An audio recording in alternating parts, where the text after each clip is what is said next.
What's up mga kabady? So magwo-workout naman tayo ngayon sa ating back. So laging tatandaan, laging magwo-workout. Kahit malamig man yan, kahit sa tag-ulan yan, nandun lang tayo, dito lang tayo sa loob ng bahay, makapag-workout tayo pag gustuhin natin. So let's go!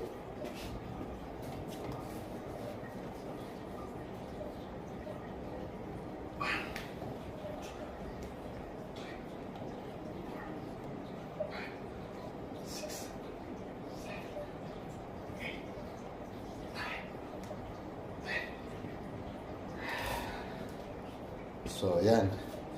Yung mga ganyang workout ay napakaganda sa ating back. So, mag-workout na kayo, i-pump nyo lagi yan.